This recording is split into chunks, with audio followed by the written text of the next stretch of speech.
ንጉስ ኣሕምልቲ ተባሂሉ ይጽዋዕ ቀይሱር ንጉስ ኣሕምልቲ ተባሂሉ ክጽዋዕ ዝኽኣለ ኣብ ውሽጡ ሒዝጎም ዘሎ ንጥረ ነገራት ብጣዕሚ ንጥዕና ወዲ ሰብ ኣድለይቲ ስለ ዝኾኑ እዮም ኣብ ቀይሱር ዝርከቡ ንጥረ ነገራት ከም ልብዓል ናይትሬት ፎሌት አንቲኦክሲዳንት ፖታሲየም ፋይበርን ይርከቡ ቀይስር ከይብሰልካ ኣብሲልካ በተመሳሳሊ ብመልክዕ ጽማቕ ክውሰድ ዝኽእል ምግቢ እዩ ብዛዕባ ቀይስር ሸውዓተ ሕክምናዊ ጠቐሜታ ክነግረኩም እየ በተመሳሳሊ ቀይስር ክወስዱ ዘይግብኦም ሰባት እለመን እዮም ኣብ መዓልቲ ቀይሱር ክንደይ ፍረ ኢና ክንወስድ ዝግብአና ወይ ከዓ ክንደይ ብርጭቆ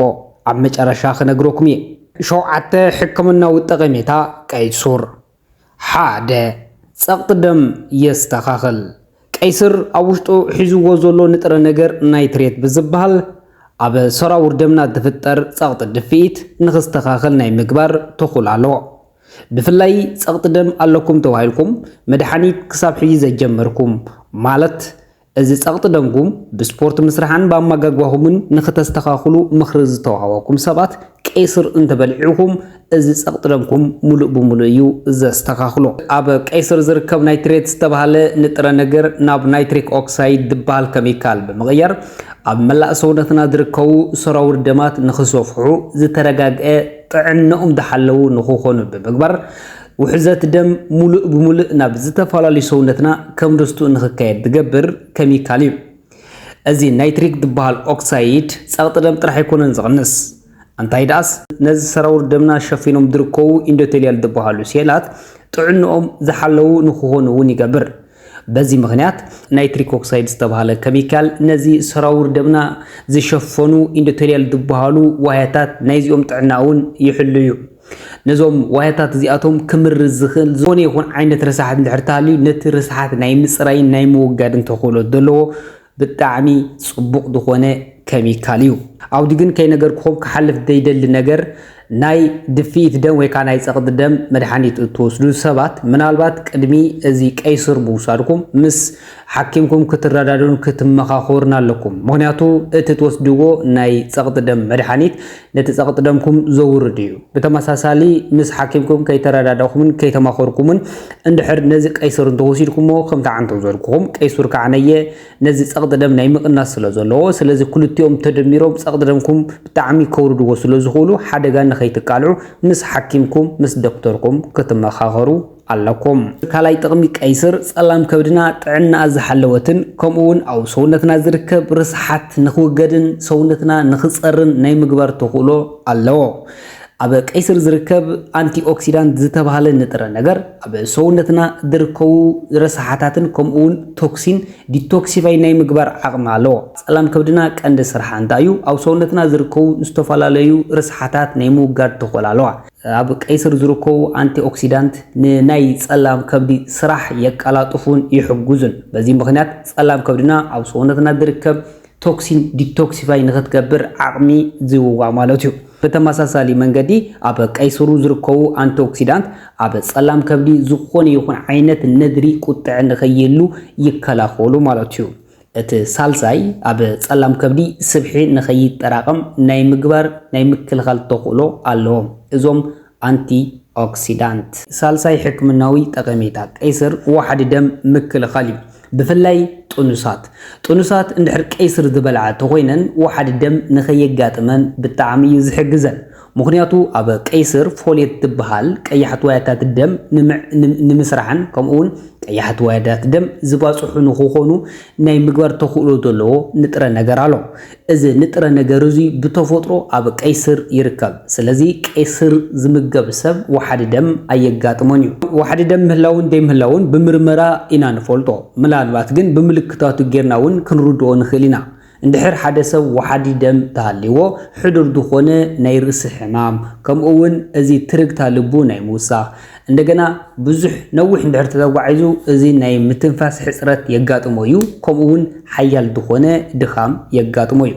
እዞም ምልክታት እዚኣቶም ንኣዋርሓት ዝጸንሑ እንድሕር እንተኾይኖም ምናልባት እዚ ምልክት ናይ ዋሕዲ ደም ክኸውን ይኽእል እዩ እዚ ዘጋጠመና ዋሕዲ ደም እንድሕር ቀይስር ንበልዕ ተኾይና እዚ ዘለና ዋሕዲ ደም ይሕክመልና እዩ ብተፈጥሮ ዋሕዲ ደም ንምሕካም ዝጠቅም ቀይስር እዩ ማለት እዩ ብፍላይ ጥኑሳት ኣዴታት ክወስድኦ ዘለዎን ምግቢ እዩ ራብዓይ ሕክምናዊ ጠቀሜታ ቀይ ስር ክብደት ንምቁፅጻር ይጠቅም እዩ ምክንያቱ ኣብ ውሽጡ ልዑል ዝኾነ መጠን ፋይበር ስለ ዘለዎ እዚ ፋይበር እዚ ንነዊሕ እዋን ከይጠመየና ንኽጸንሕ ስለ ዝገብር ብኡ ምክንያት እዚ ምግቢ ኣምጽ ዝብል ሸውሃትና ስለ ዝቕንስ በዚ ምክንያት ክብደትና ንኽንቅንስ ዝገብር ብጣዕሚ ጠቃሚ ዝኾነ ምግቢ እዩ ብተመሳሳሊ መንገዲ ናይ ሰውነትና ስርዓተ ምቅጻል ወይ ከዓ ሜታቦሊዝም ክስተኻኸልን ክውስኽን ስለ ዝገብር ኣብ ሰውነትና ዘሎ ዝተኣከበ ዝተኸማቸ ሰብሒ ክቃጸል ምግባር ክብደት ንምቕናስ ዝጠቅም በጣዕሚ ጠቃሚ ዝበሃል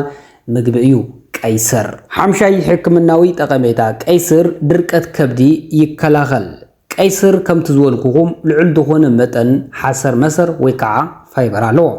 እዚ ሓሰር መሰር ኣብ ግድግዳ ማዕናጡና ብምዃን ልዑል ዝኾነ መጠን ማይ ናኡ ክስሕብ ብምግባር ኣብ ግድግዳ ማዕንጣና ዘሎ ሰገራ ንኸይደርቕ ይከላኸል ብተመሳሳሊ መንገዲ ቀይ ስር ባዕሉ 88% ማይ እዩ ስለዚ እዚ ማይ እዚ እውን ድርቀት ከብዲ ንኸየጋጥመና ይከላኸል ማለት እዩ ከምቲ ንፈልጦ እኹል ዝኾነ ማይ ብምስታይ ድርቀት ከብዲ ንከላኸል ኢና ብተወሳኺ ከዓነየ ቀይ ስር ብምብላዕ ብጣዕሚ ልዑል ፋይበር ስለ ዘለዎ ድርቀት ከብዲ ንኸየጋጥመና ብጣዕሚ እዩ ዝሕግዘና ብፍላይ ተደጋጋሚ ዝኾነ ድርቀት ከብዲ ዘጋጥመኩም ሰባት መዓልታዊ ቀይ ስር ክትወስዱ ኣለኩም ማለት ኣብ መዓልቲ እንተነኣሰ ሓደ ወይ ክልተ ፍረ ቀይ ስር ወይ ከዓ ትሕቲ 250 ሚሊ ሊትር ዝኾነ ጁስ ወይ ከዓ ጽማቕ ናይ ቀይ ስር ክትወስዱ ኣለኩም ሻድሻይ ሕክምናዊ ጠቀሜታ ቀይ ስር ሰውነትና ጉልበት ሓይሊ ከምኡ ብቕዓት ንኽህልዎ ብጣዕሚ እዩ ዝሕግዝ ብፍላይ ስፖርት ዝሰርሑ ሰባት ዕለታዊ እንድሕር ቀይ ስር ዝወስዱ ተኾይኖም እቲ ብቕዓቶም ብጣዕሚ እዩ እንዳወሰኸ ዝኸይድ ብሕልፊ ኣትሌታት ቅድሚ ጉያ ምጉያዮም እዚ ቀይ ስር መዓልታዊ ይወስዱ እዮም ኣብ መዓልታዊ ምግብታቶም ሓደ ቀይ ስር እዩ ምክንያቱ ልዑል ዝኾነ ጉልበት ልዑል ዝኾነ ብቕዓት ልዑል ዝኾነ ፊትነስ ኢንዱራንስ ክህልዎም ስለ ዝገብር ስለዚ ዝተፈላለዩ ዓይነት ስፖርታዊ ስራሕቲ እትሰርሑ ሰባት ኣብ ዕለታዊ ምግብኹም ቀይ ስር ክህሉ ኣሎ ምክንያቱ ልዑል ዝኾነ መጠን ኢነርጂ ልዑል ዝኾነ መጠን ብቕዓት ክትውንኑ ስለ ዝገብር ሻውዓይ ሕክምናዊ ጠቀሜታ ቀይ ስር ኣብ ደምኩም ዝርከብ መጠን ሕማቅ ኮሌስትሮል ክቅንስ ናይ ምግባር ተኽእሎ ኣለዎ በአንጻሩ ከዓነየ ኣብ ደምኩም ዝርከብ መጠን ጽቡቕ ኮሌስትሮል ወይ ጉድ ኮሌስትሮል ክውስኽ ብምግባር ከጋጥም ዝኽእል ናይ ስርዓተ ዑደት ደም ፀገም ይቕንስ ማለት እዩ በዚ ምክንያት ክፍጠር ዝኽእል ሄርት ኣታክ ወይ ከዓ ናይ ልቢ ወቕዒ ከምኡውን ናይ ሓንጎል ወቕዒ ስትሮክ ኢልና ንፅውዖ ነገር ንኽቅንስ ዝገብር ብጣዕሚ ጠቃሚ ዝበሃል ምግቢ እዩ ስለዚ ኣብ ዕለታዊ ምግብኹም ኩሉ ግዜ ቀይ ስር ክትበልዑ ኣለኩም ሓንቲ ቦነስ ሕክምናዊ ጠቀሜታ ቀይ ስር ክውስኸኩም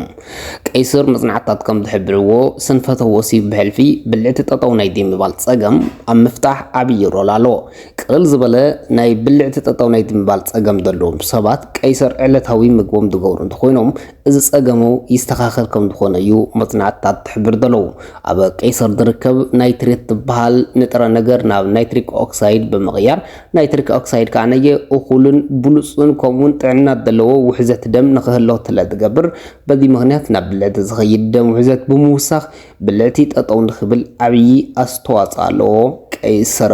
ቀይ ስር ብተፈጥሮ ዝርከብ ቪያግራ ተባሂሉ ይፅዋዕ ቪያግራ ወይ ከዓ ሲልደናፊል ከምቲ ንፈልጦ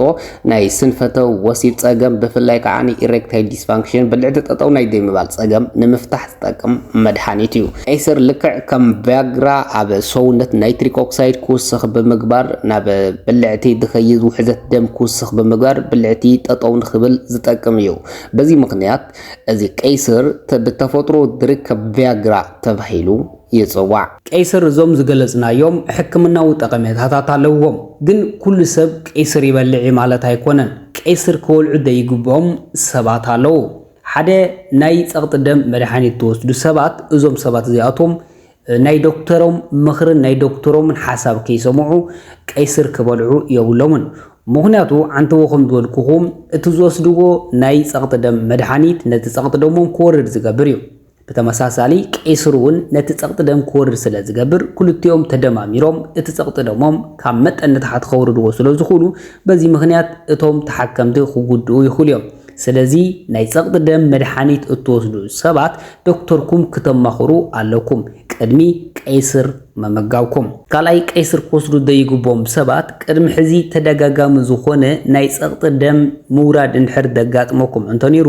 ንስኻትኩም እውን ምናልባት ምንቀልኡ ዘይተፈለጠ ፀቕጢ ደምኩም ክወርድ ዝገብር ነገር ክህሉ ይኽእል እዩ ስለዚ እዚ ቀይስር እውን ክወርድ ስለ ዝገብር ክልቲኦም ተደማሚሮም ምናልባት ክጎድኡኩም ስለ ዝኽእሉ እቲ ፀቕጢ ደምኩም ዝያዳ ክወርድ ስለ ዝኽእል በዚ ምክንያት ናይ ሰውነት ናይ ህይወት ጉድኣት ንኸይበፅሐኩም ንስኻትኩም እውን ክትወስዱ የውልኩምን ብዘይ ናይ ሓኪም ምኽሪ ሳልሳይ ቀይስር ክወስዱ ዘይግቦም ሰባት ቅድሚ ሕዚ ተደጋጋሚ ዝኾነ ናይ ኩላሊት ፀፀር ዝነበሮም ብተመሳሳሊ ልዑል መጠን ዝበፅሐ ናይ ኩላሊት ፀገም ዘለዎም ሰባት ምስ ሓኪሞም ከይተነጋገሩ ምስ ሓኪምኩም ከይተነጋገርኩም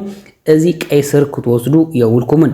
ምክንያቱ ቀይስር ኣብ ውሽጡ ኦግዛሌት ዝበሃል ንጥረ ነገር ኣለዎ እዚ ኦግዛሌት ዝበሃል ንጥረ ነገር ምስ ካልሲየም ብምጥማር ኣብ ኩላሊትኩም ፀፀር ክፍጠር ዝገብር እዩ ስለዚ ቅድሚ ሕዚ ናይ ፀፀር ሂስትሪ ወይ ከዓ ታሪክ እንተነይሩኩም እንደገና ኦግዛሌት እንተወሲድኩም እቲ ፀፀር ናይ ምፍጣር ተኽእሉ ዝያዳ ዝዓዘዘ ስለ ዝኾነ ምስ ሓኪምኩም ከይተማኸርኩም እዚ ቀይስር ክትወስዱ የብልኩምን ኣብ መዓልቲ ክትወስድዎ ዝግብአኩም መጠን ቀይስር ሓንቲ ቀይስር ብኣቨረጅ እዛ ሚድየም ሳይዝ ማእኸላይ መጠን ዘለዋ ቀይስር ካብ 100 ክሳብ 150 ግራም እያ ትምዘን ስለዚ ኣብ መዓልቲ ካብ 1 ክሳብ 2 ፍረ